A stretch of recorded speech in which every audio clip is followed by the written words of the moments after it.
Aloha kako, Hafade.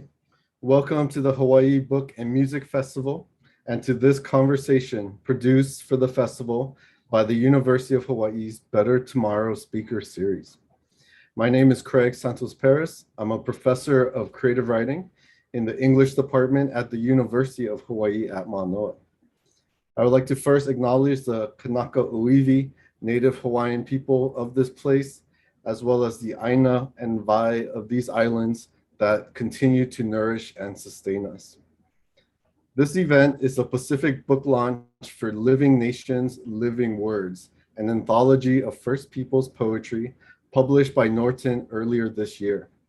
We have the honor of featuring the editor, Joy Harjo, as well as 4 contributors who have genealogical roots to the Pacific: No'u Ravila, Lehua Taitano, Brandi Nalani Mcdougall, and Mahealani Paris Went. Let me first introduce our esteemed guest. Joy Harjo is a 23rd Poet Laureate of the United States and a world-renowned performer and writer of the Muscogee Creek Nation. She is the author of plays, children's books, 2 memoirs, and 9 books of poetry. As a musician, she has produced 7 award-winning albums. She has received the Ruth Lilly Prize for Lifetime Achievement from the Poetry Foundation, Guggenheim and NEA fellowships, and the Academy of American Poets Wallace Stevens Award. She is a chancellor of the Academy of American Poets and the chair of the Native Arts and Cultures Foundation. She lives and is Zooming tonight from Tulsa, Oklahoma, where she is a Tulsa Artist Fellow.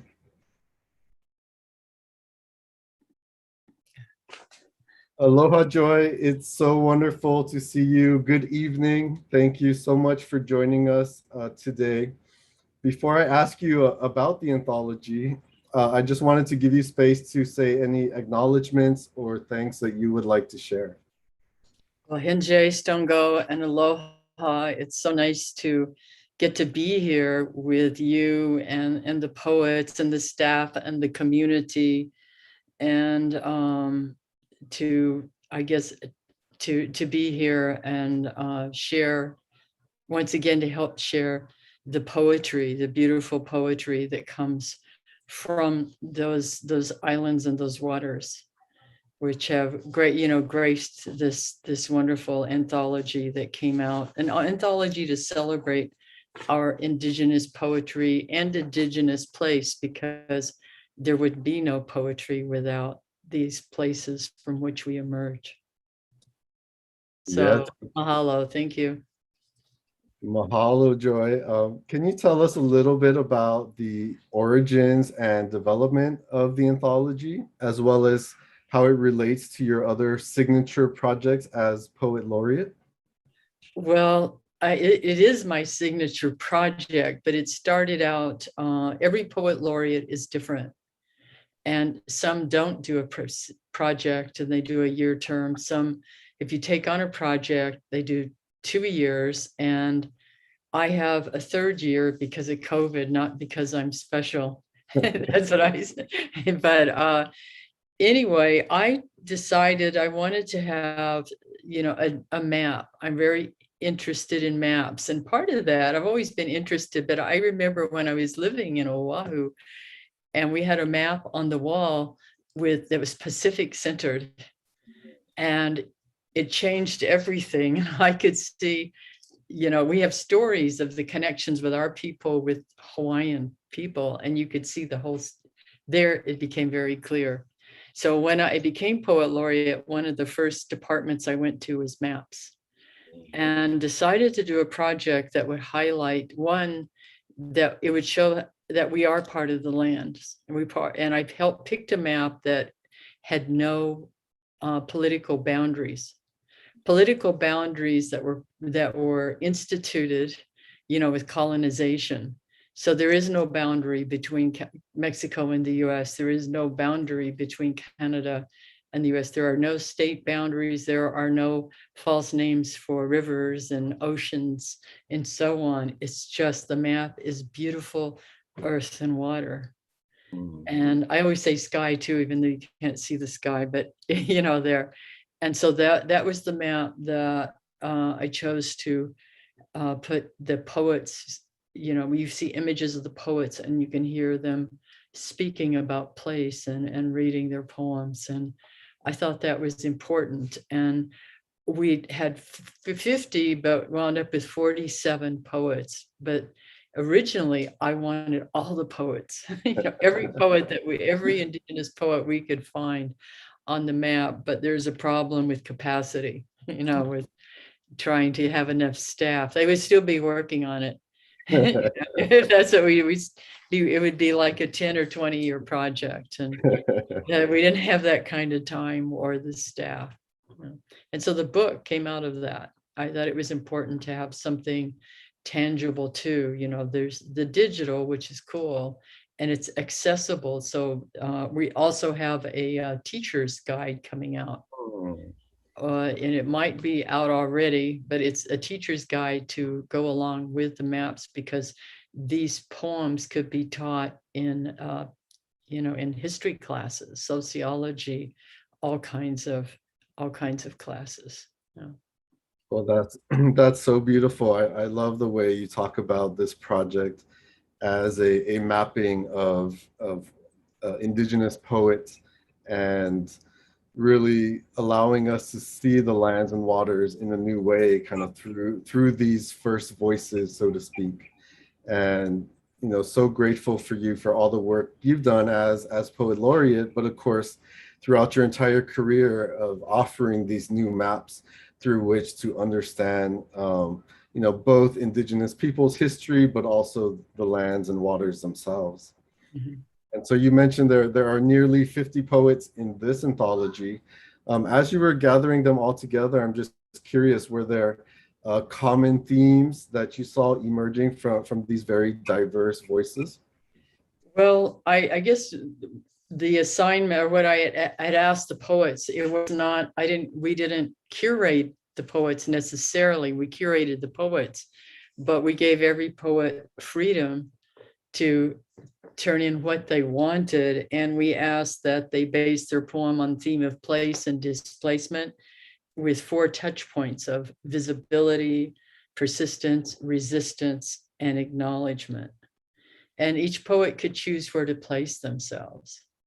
But one thing I noticed was the poems were often quite long.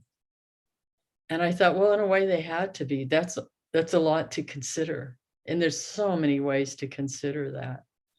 And what I loved was the variety and how people made a place.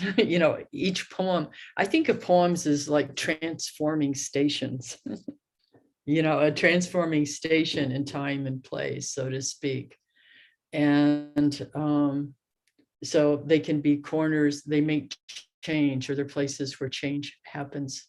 And the change can then happen in the atmosphere, or it can be an affirmation of, okay, here's who we are and where we stand, and so on. So I noticed that I was really happy with all of them. They're different, and each one of them, each poem is almost part of that place themselves. Yes, thank you for sharing that. The anthology, reading it from beginning to end does create a deep sense of emplacement to me, a sense of both rootedness, but also of the many routes and displacements and migrations that Native peoples have experienced across Turtle Island and here in the Pacific. And speaking of those kind of spaces, the anthology is organized into 3 sections. Becoming/East is the first, Center/North-South, and then Departure/West. I found this a really fascinating structure. I wonder if you could just tell us a little bit about how that came about. I don't know. Sometimes I think a lot about vertical and horizontal, like a kind of axis. And so that east, of course, is always becoming, but east-west makes a kind of axis of knowing. And I think of the east and the eastern seaboard, and west and leaving and gaining knowledge, and the middle or the north and south is symbolically, it's kind of a center point or an axis of the kind of the middle, but it's kind of the middle away from the oceans in a way, away from the oceans, and kind of the belly. I also think of it as body parts.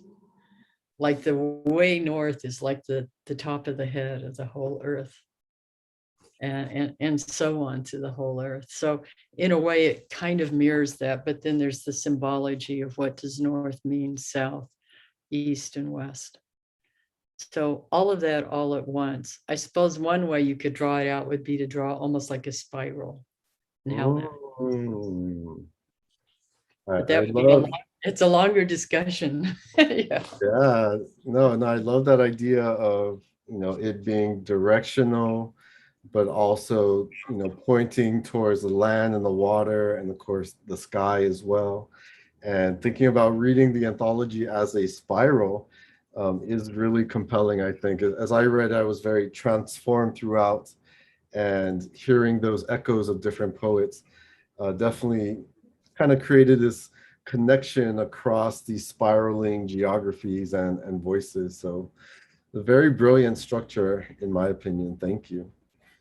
Now, I wanted to ask if you would grace us with reading your poem from this anthology entitled Exile of Memory. Okay, I'll read it. So sometimes I don't read all of it, or I might leave out a little section or two, but we'll see. Anyway, it's Exile of Memory. I wrote it when I took a teaching job in our homelands. We were moved illegally by the United States government, particularly Andrew Jackson, who went against Congress in times very much like the times we've been through lately in this country, and ordered all of our people pushed at gunpoint from our homelands. And I think a lot of people think of us as, we were just hiding out in the woods before that, but no. I had a great uncle who owned the largest horse racing establishment on the Eastern Seaboard.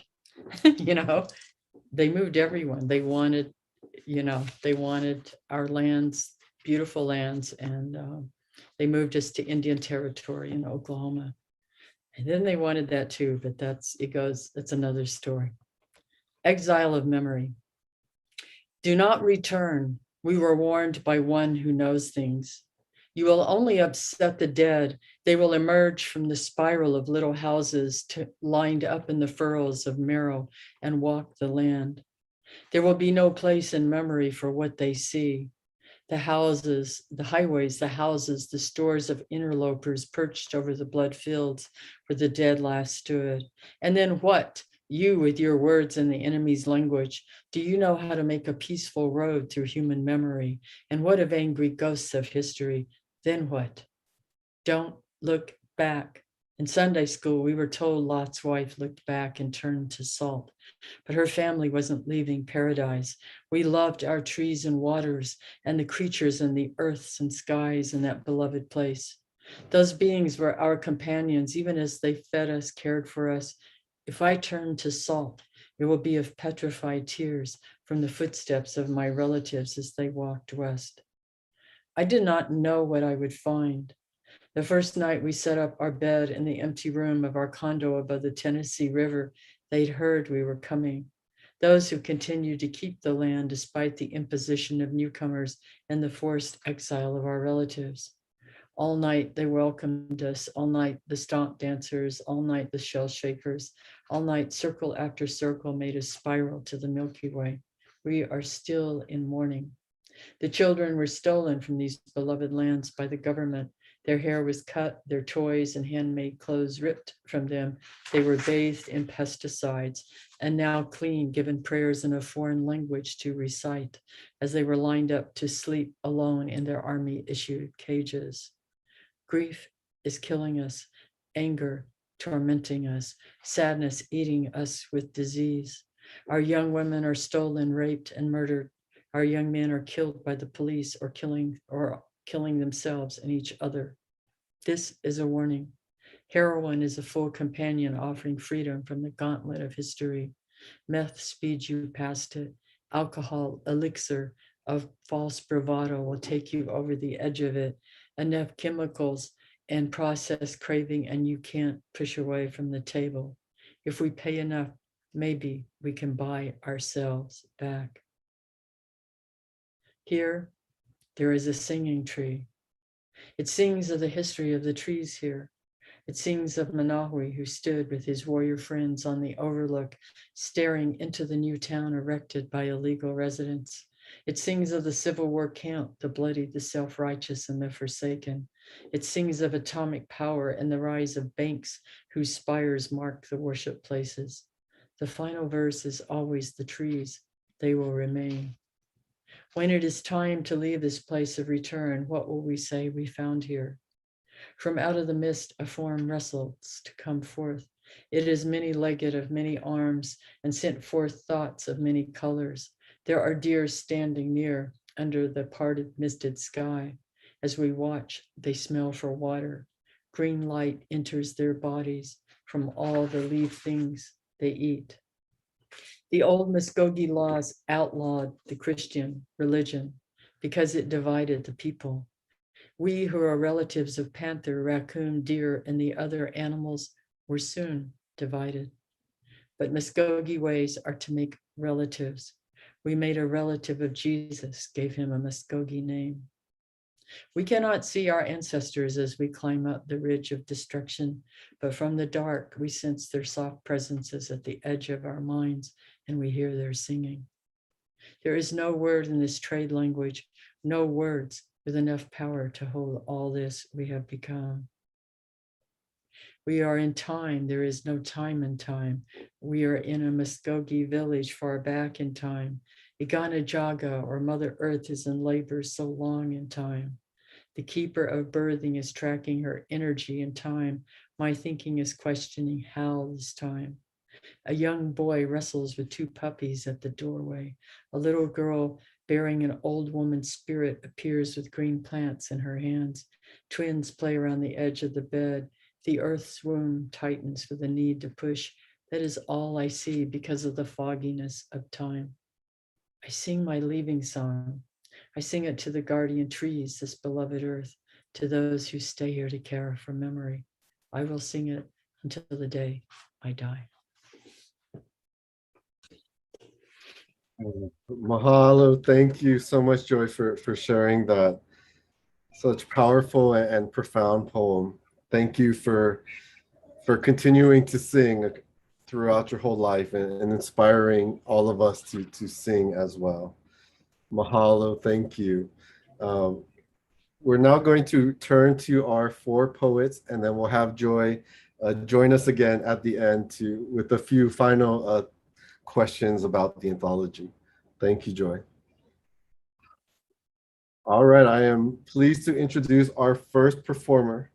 No'u Ravilla is a queer Oiwi poet and educator. She is an assistant professor of creative writing at UH Manoa and is proud to have taught poetry at Pu'uhuluhulu University in the summer of 2019. Her first book of poetry, Ask the Brindled, is forthcoming from Milkweed Editions in fall 2022. Please give a virtual round of applause for No'u. Mahalo nui, Craig, and mahalo nui, Joy. In the introduction to Living Nations, Living Words, Joy Harjo reminds us that poetry is a crossing place. This summer, Haunani K. Trask, a mentor to so many of us Kanaka Oiwi, crossed from this world to the next.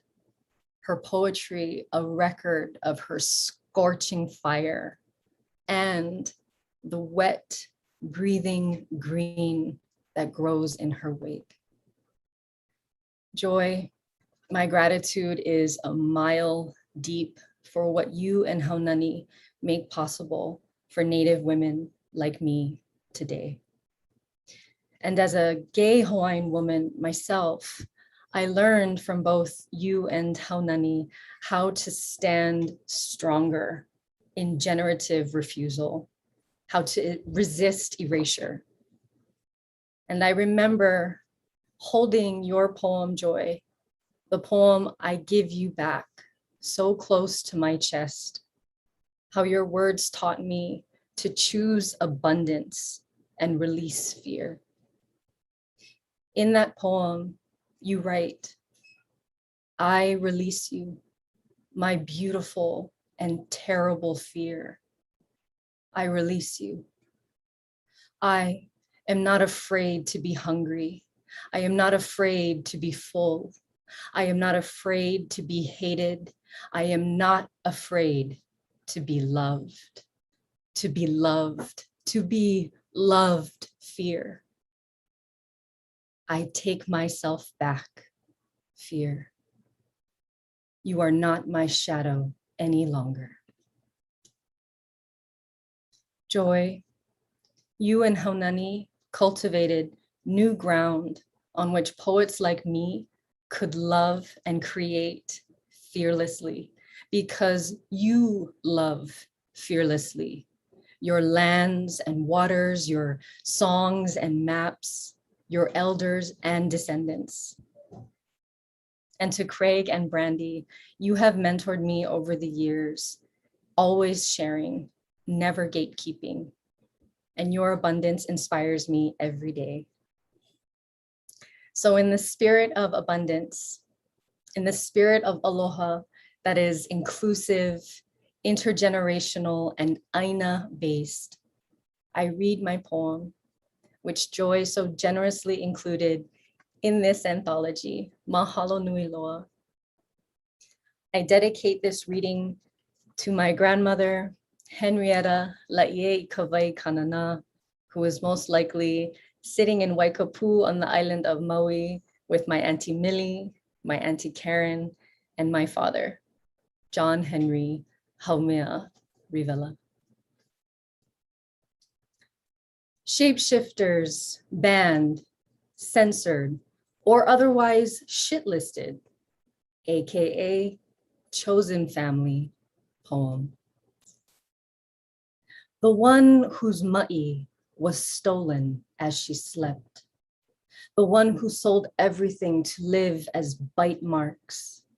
The one named Mai e ai. The one raising his scalp like foil from a pan of meat. You know how many pigs I've killed, he asks. And when he says kill, he means it affectionately. Not I killed pigs to feed my blood, but I slept with pigs, my arms hooked around them. When you love what you kill. The one who thinks he knows who stole the ma'i, the one with o'o feathers instead of hair, the years it took to catch each bird and adorn her head in yellow. The one swallowing a kukui tree for the rest of her life, the one who became the rest of her life. The one still searching for the ma'i. The one meant to be a locked door, but fell in love with the crank of keys. I'd rather hear that sound and die, she said. Now all the doors in Kahului stay open. The one made of open until her drunk mother chased her with a knife, screaming, "You're filthy, you're filthy, you're filthy." She is the cure to everything that hurts, but will never let anyone touch her again. The one growing into long, solid sticks to poke at women who, after kissing another woman for the first time, do not speak for days. In the grove in Ha'o'u, they plant their tongues. The one who slept with the ma'i first. The one who slept with the ma'i last. The one currently sleeping with the ma'i because ma'i was never stolen. The one all remembering, coughing up coconuts as she laughs. Sometimes they call her Grove. Sometimes Ha O U. Mahalo nui loa.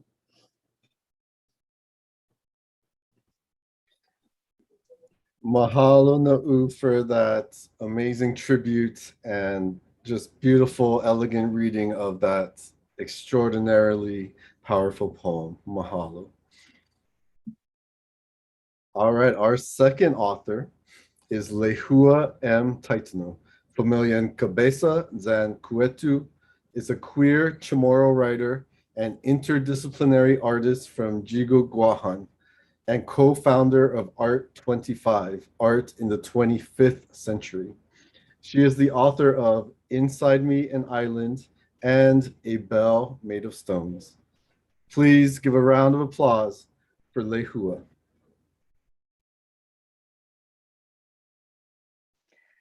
Buenas and hafade todos hamzu. Hello, everybody. My name is Lehua. First, I want to extend my gratitude to Joy and all the other beautiful poets who are joining us tonight. I'm happy to be here and to make medicine together. I'm going to read two short poems. The first one is a poem that I'd like to dedicate to introverted romantics everywhere. This is a poem about falling in love with words. It's called Estuary. Something like love found me. I did not tell anyone, or I did, but the words turned to birdsong on my tongue. Her name, when the body cannot contain the heart. An estuary carries letters, lovely script, trailing, sinuous, backlit in blue pulse. The feathered word that hums about us, between us, is unmoored. What we share, roots of the air. My name, the flower, half this, half that. The great sea has set me in motion, set me adrift, moving me like a weed in the brine river. I have the letters. Our names, both exchanged for the sake of our grandmothers. We could not take up their tongues because their song is part of what we have lost. Weeping bloom without.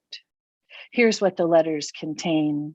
Boats, oceans, currents, moons, flowers, nests, unnamed shades of love. We are soilless too. Tai, Tanu. She reached across the map, set a bloom adrift in the surf to wish my healing. In the bed for weeks, my snapped knee, a misshapen breadfruit, I lulled in a lightless chasm. All the while willing a string of petals to unfurl from my chest. The longest lay seeking her across oceans. Did it find her? She says my name is everywhere she looks. Little red flowers, rarer yellow, both and. Blossoms, street signs, the stars, the ocean, the green, green trees, winged things, flowers, earth, sky, rain. Her name is everywhere I close my eyes. The upward welling when the heart persists. How can you miss what you've never held? I've seen her pictures, something about her eyes, my last love, her mouth. In dreams, I construct a lover of parts. She sees, she sings, but one cannot chance the bird. In dreams, I have everything. In my palms, the bird, the pin feather dust, the have-not breathing as one. In dreams, I am the flower me, all flush and nectar, the bees humming in my cheeks. And my last poem is dedicated to queer Pacific Islanders, all of you, all the time.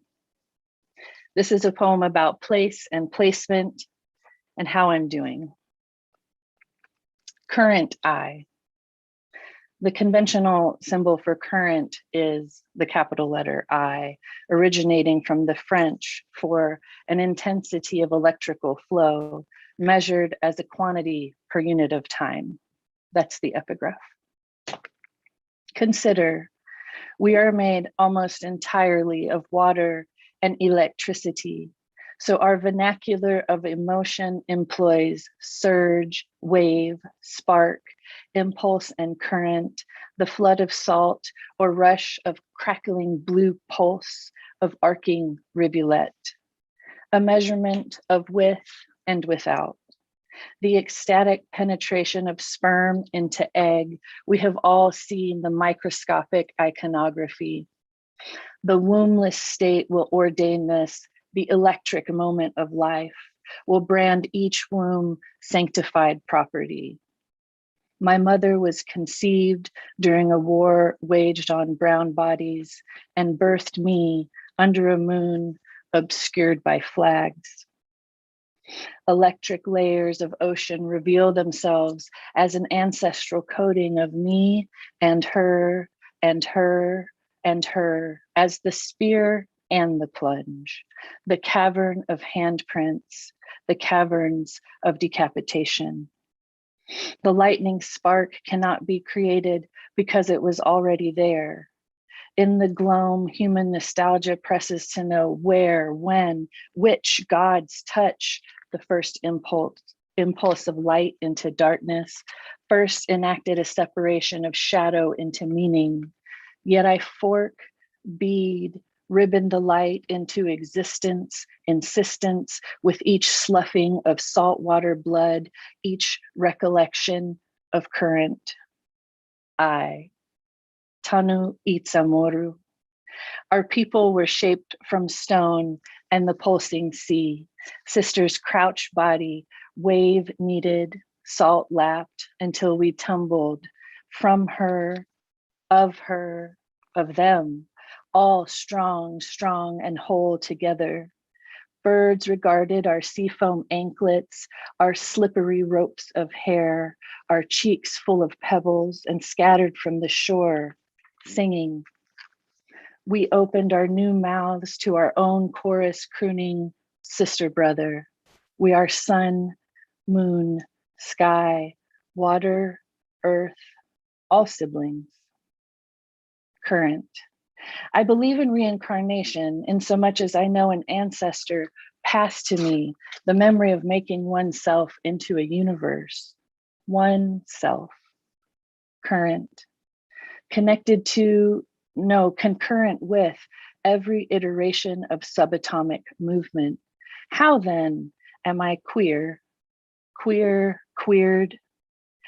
I am also only queer because there is a world outside of mine.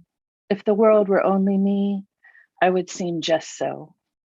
A microcosmos of animal, mineral, plant, light, electric eye, current, yet the world.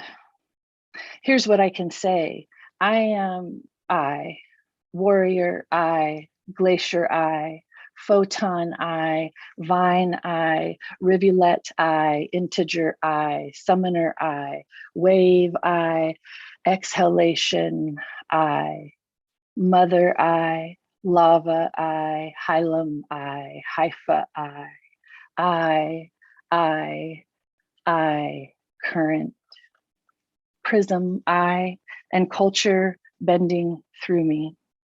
The world spits, grapples, tries to tie me up in basements to rid themselves of my insistence. Ancestor wired me a path within, inside the brick spaces, throughout and becoming the walls and clouds I. Swallow bolts, I expand, I empty, I carry within 100,000 wombs of spectacular light. Sainama Asi. That was such an amazing reading, both poems offering so much electricity and currents of identity and just connection across these vibrant spaces. Thank you so much. Okay, our third poet is Brandi Nalani Mcdougall, a Kanaka Oiwi poet raised on Maui. She is the author of The Salt Wind, Ka Makani Pa'akai, and Finding Meaning, Kauna and Contemporary Hawaiian Literature. She is an associate professor of American Studies at the University of Hawaii at Manoa. So please give a warm welcome to Brandi.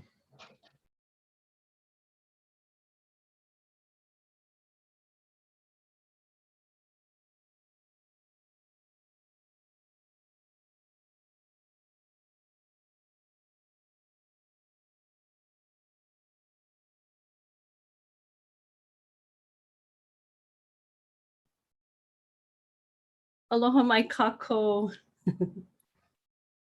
Mahalo to everyone for joining us, and mahalo nui loa to Joy for creating this beautiful anthology that we're all in. I have so much gratitude to you, Joy. Your poetry has really touched me and shaped me as a poet myself for many years now, for most of my life now. I wanted to take this time actually to also kind of follow as No'u did, sharing a little bit or reading a little bit of a poem that in particular that really touched me. And this poem is called When the World as We Knew It Ended. And I'm not going to read the entirety of the poem, but just a few of the verses before I share my own work that's in this amazing anthology, Living Nations, Living Words. Anyway, this poem by Joy, When the World as We Knew It Ended. And this is toward the end, or the last few verses.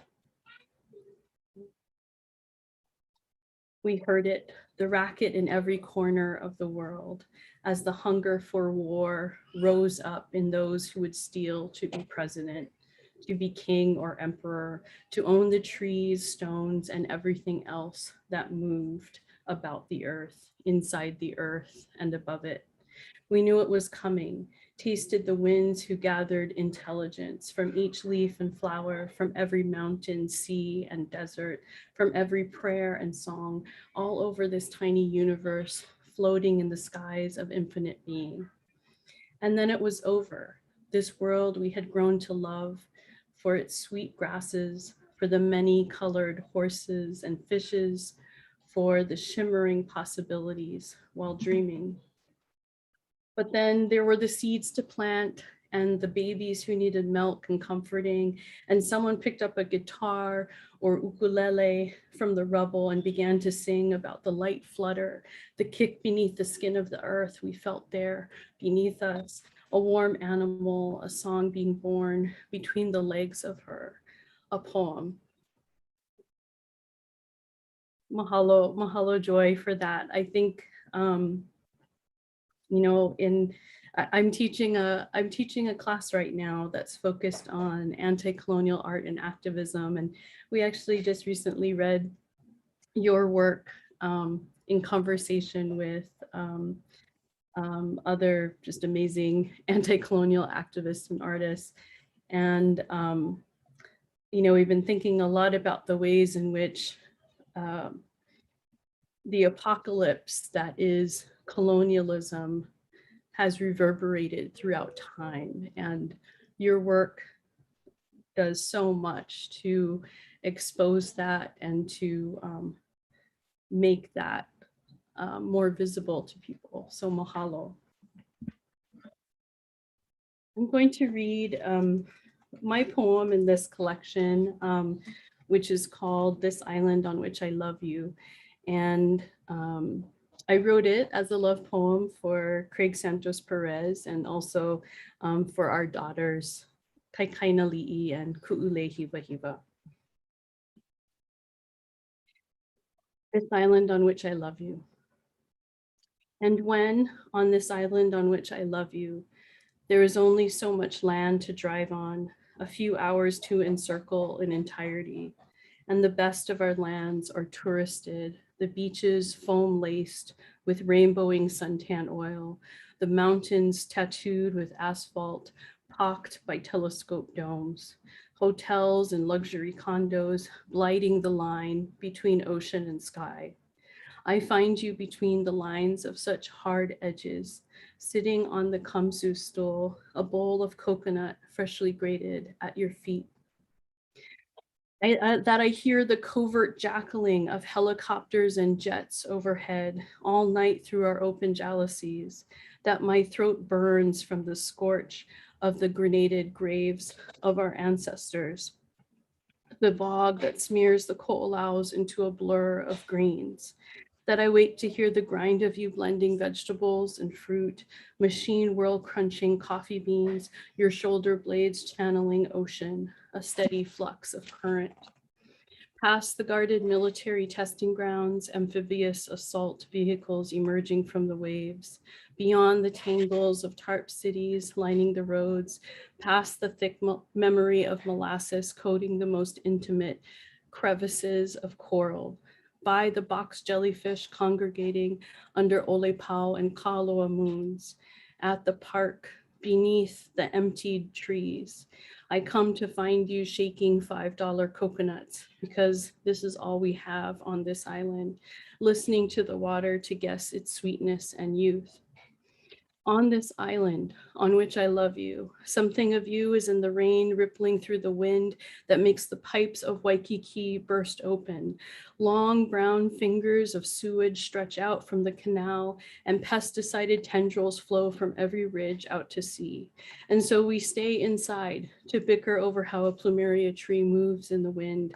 Let our daughters ink lines like coarse rootlets in our notebooks, crayon lines into ladders on our walls and sheets.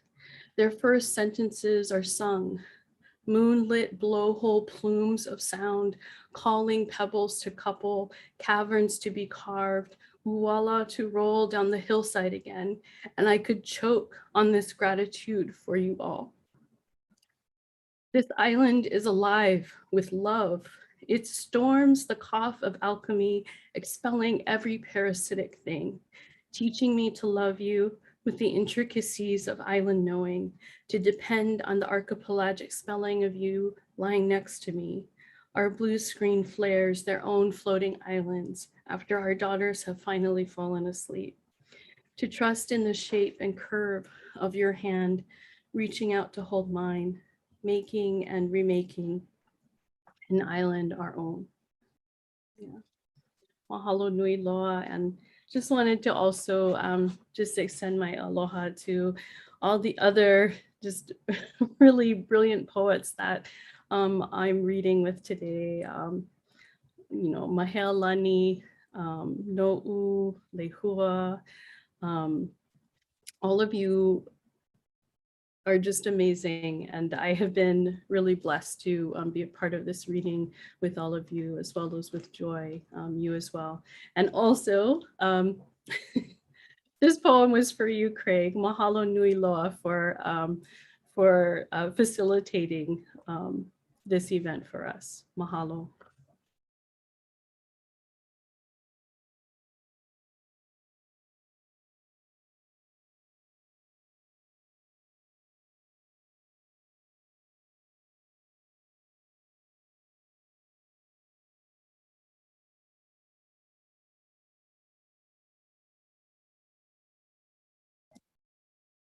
Mahalo, Brandi.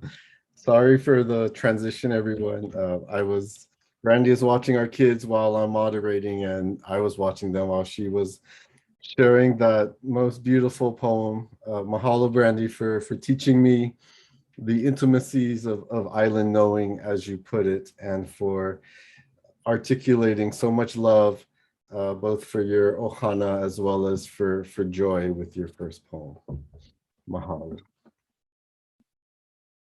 Our final reader is Mahealani Paris-Went, the author of the poetry book Ulu Hai Malama and the co-editor of Ho'olaulea, celebrating 10 years of Pacific writing. She has been published in numerous literary journals and anthologies, and she has also, for many decades, directed an Indigenous rights law firm here in Hawaii. Please welcome Nalani.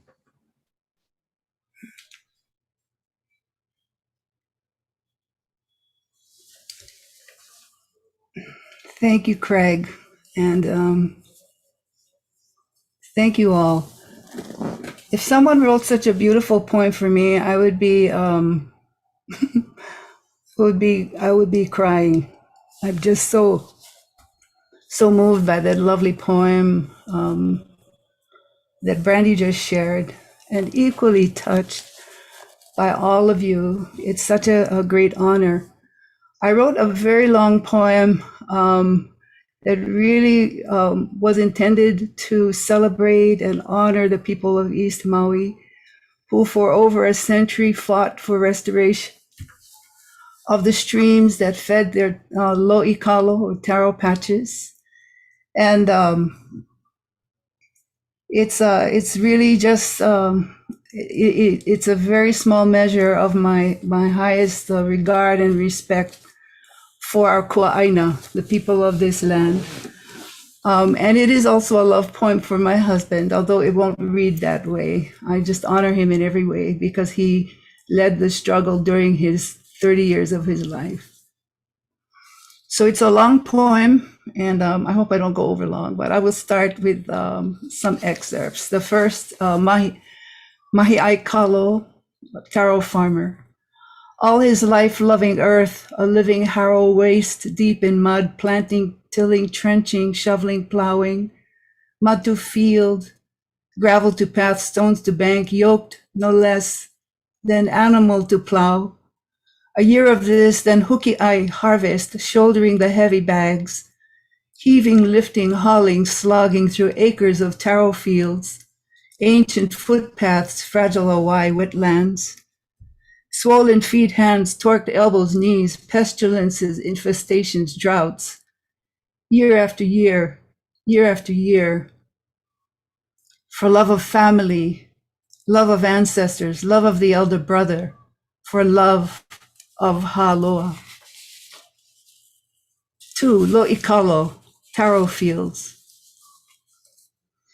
As far as I could see, their green hearts were laid bare under rains that never ceased falling, a much aggrieved sun. The dim glint of it threw upstart clouds, but always the rains, and he was glad for the God's beneficence and the harbingers who coaxed sunlight's bright threads.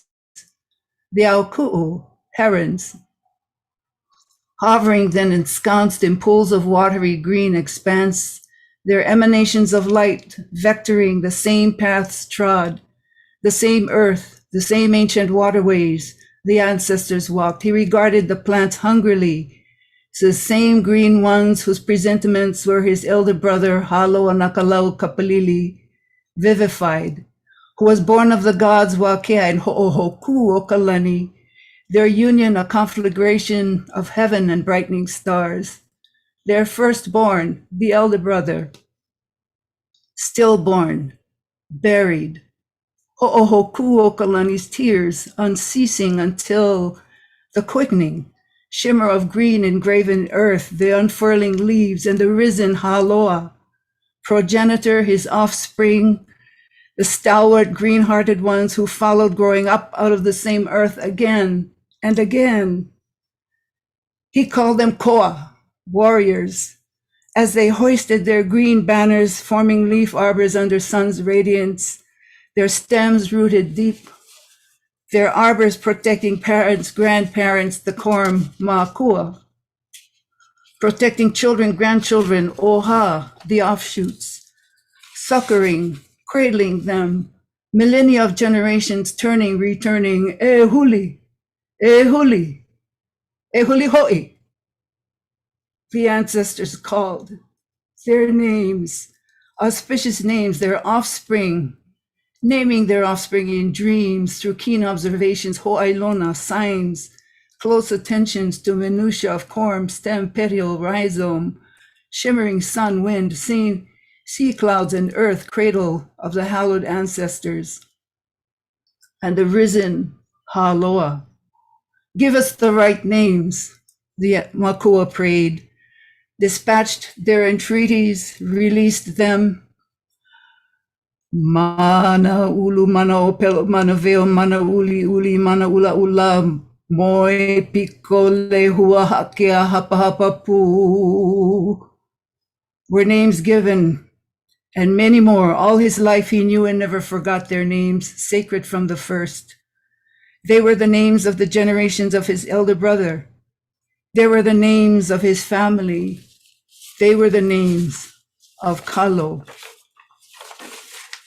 Naming the waters. And this section is for the 27 streams that were restored after almost a century and a half in 2018, a tribute to the resilience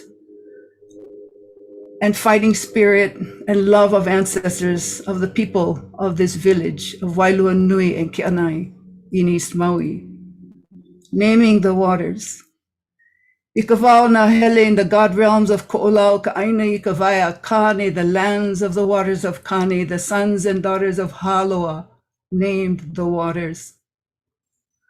Where the long waters fell seaward, ravishing black stones, where the eyes smarted from back spray, and in dark depths like stars, the seed pearl oysters, their faint songs could be heard. The name Makapipi was given. Where V hihivai shells migrated upstream and down, where V groves grew as thickets, seeding the lands, where V wind sounds were heard, the name Hanavi was given. Where the waters scudded cloud-like as though firmament, where a red sheen was seen above, signifying the presence of sacred ones, the name Ka'aula was given. Where the Mo'o goddess was well pleased and smiled at her own reflection in the shadow waters, the name Waia'aka was given. Where limestone beds of Ako'ako'a formed and the Ulumaika stones were shaped, the name Pa'akea was given. The narrow-necked gourds for water carrying gave Wai'ohue its name. Ravenous Kamapua'a, the pig god, his stampeding hordes, gave Pua'aka'a its name. Where Wauke was needed to kapa fine transparency, stained with akala berries for red birth gift, Kopiliula was the name given. Where two waters converged and O'opu scaled waterfalls, where Pele's sister, the sorceress Kapoma Ilele, removed her genitals, sent them flying to thwart the rotting pig god Kamapua, his lust for Pele. Wailua Iki was the name given. Where Kane Kapahuvai, Kane of the great water source, where he was seen in the heavenly clouds, in the verdant mountainward ridges, where he was seen in the red-tinged rainbow, where he was rain, lightning flashes, where he slept in the glowing light, where his great heart was heard in the thundering waterfalls, cascading stones, quaking corals, where kalo was planted along the high ridges, where it was planted in the wide valleys, where it was planted inland of the teeming shores, kaulana na aina kalo anahoa aina, where famous were the kalo lands and the people who cultivated them. Wailua Nui was the name given. Where the gods Kane and Kanaloa refreshed themselves in springs near groves of red and yellow lehua, Ohia was the name given. Where the stout-stemmed Olona grew, where in frigid waters the strands were immersed, cured, braided into fine white cordage for canoe lashings, fishing lines, nets, where it was plaited for chiefly raiment, Ahu'ula, Kahili, Lei, Mahi'ole, where the stout-stemmed Olona grew, Vai'anu was the name given.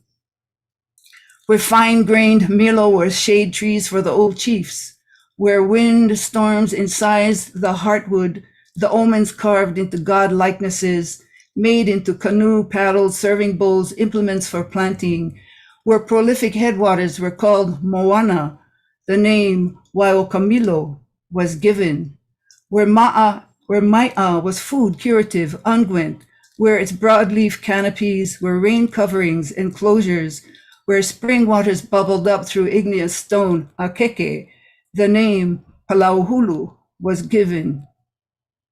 Sentience along the high ridges, An exhilaration of climbing, of mounting, gave Pi'ina'au its name.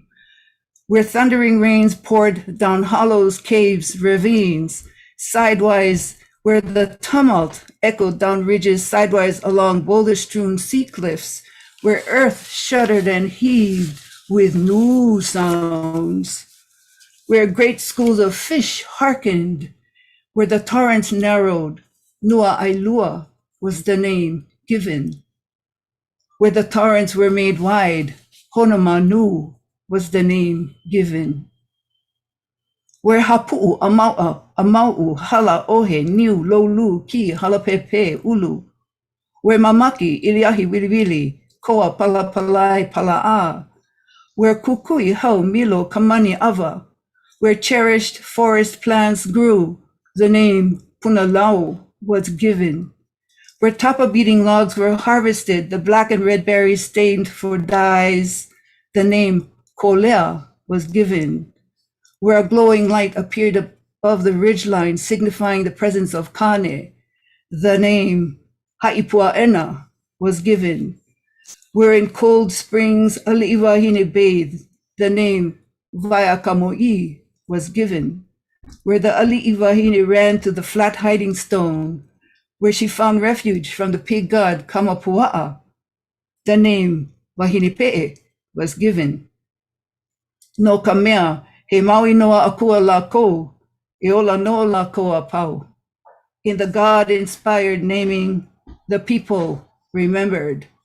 Because they remembered, the waters lived.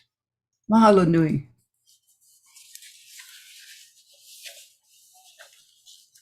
Mahalo Mahelani for reading that beautiful poem, for naming so much of these islands, for honoring those names, for remembering those names, and all the work that you and your husband have done to protect and defend those waters so that they may flow again.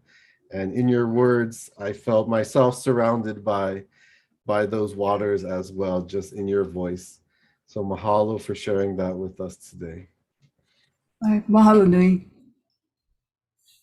Now I'm going to ask Joy to come back on screen, as well as all the contributors to turn on your videos as we take a few last minutes to conclude. Joy, you have amazing taste in Pacific poetry.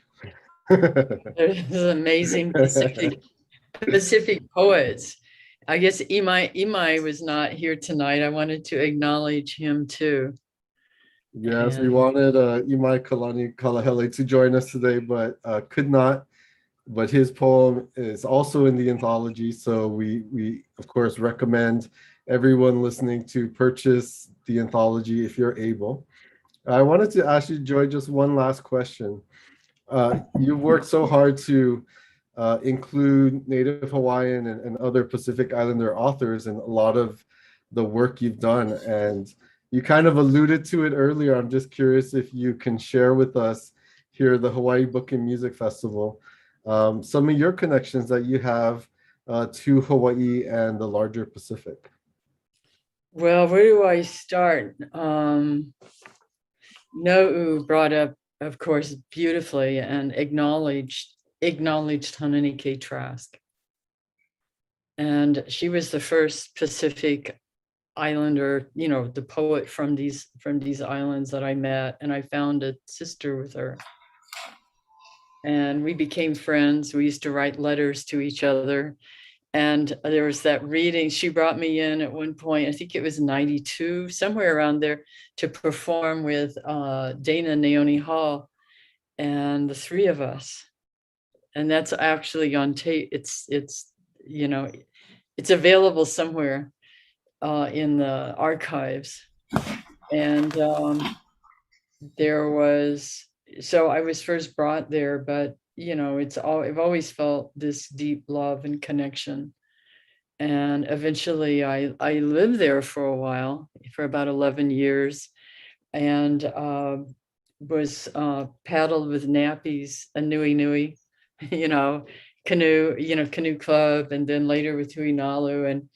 I co-wrote with Lurleen, the writer, Lurleen Wailana McGregor, Between the Deep Blue and Blue Sea and Me. We co-wrote the screenplay and worked again with another incredible giant of a human being, Marata Mita, consulted with. We wrote that screenplay. She was amazing, and I miss her. And I will always miss Hanani K and Amarata Mita. I remember her coming up to the house and us working on this play that Lurleen later turned into her novel, Between the Deep Blue Sea and Me. But you know, I think that ultimately, if you look at the way Earth moves and waters, we're all connected. You know, all of us are part of this larger story. You know, there's connections. We have stories about how at least some of the Muscogee people, because we weren't all one, you know, we're groups of people, but some of us are connected to, there's a story about 7 canoes from Hawaii being part, you know, coming to our people and being part. And it makes a lot of sense. There's a lot of correspondences, and a similar, like aloha for in our language is anogechka. Same thing. A lot of the same principles of being and connection and acknowledgement of Aina and the ocean and movement and spiral and all of that. But yeah, it's and some of it I don't always totally understand. I return. I live in Oklahoma, far from you, but not far in my dreams. I talked to Lurleen earlier, and I said, you know, there we were. I was in the ocean. I go to the ocean in my dreams and go in. And I said, we were out in the deep blue. No, there's a word for that. Way out in the deep blue. And so then when I wake up, I feel refreshed. We all need that. One thing I learned when I was living there is that I needed to go clean. That salt, that water, the sun on the water, and all of that. And we certainly need a cleaning right now in this world. You know, and we're getting it sometimes by fire, sometimes by water, you know, in all the ways that happens. And poetry, I believe, and I know that your peoples know that and believe it, and so do we, that our words, they're living. Hanani K knew that, knows it, you know, that her words are living, they live within us. And the words of her ancestors, our ancestors. We didn't just come here. I've come to, you know, understand that what I do is not just me. It's because there were many others before me. And I'm kind of the wake, you know, I'm kind of in the wake of it. If I think of an I, I'm really not the person. I'm kind of in the wake of this ancestral, the waves of the ancestral pathing. And so, but I'm really happy that this anthology came out, and that out of it there's now a collection, an audio collection of Indigenous voices at the Library of Congress. It's part of their permanent collection. And mahalo nui loa to all of you for agreeing to be part of it. And we're gathered here. So in a way, the book becomes a kind of living circle. As we heard, I loved hearing everyone tonight, hearing the voices, because it's, you know, it might be written, but it really comes down to the voices and that kind of energy. So thank you. Mado. Well, thank you so much, Joy, for sharing about your connections here to the Pacific. We look forward to the day where we can welcome you back in person to these salt waters, and be able to spend time on the beach, eating and talking story with you again. Mahalo for your inspiring work, vision, and passion in your 3rd term as the US Poet Laureate. Thank you for, just your career's worth of work, healing, and as Lehua put it, is medicine.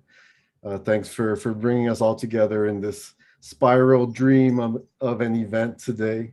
Of course, mahalo to Norton for publishing the anthology and to the Library of Congress as well.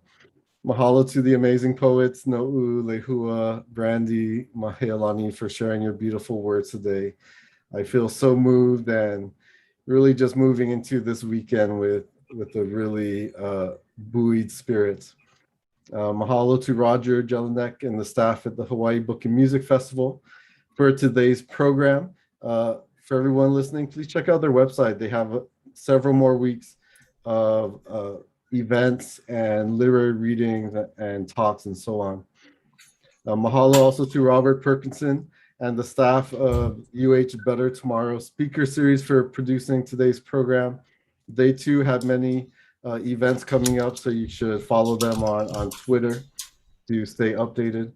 Mahalo for everyone for joining us today. More than 100 folks were able to listen to us share our words and celebrate and launch this anthology.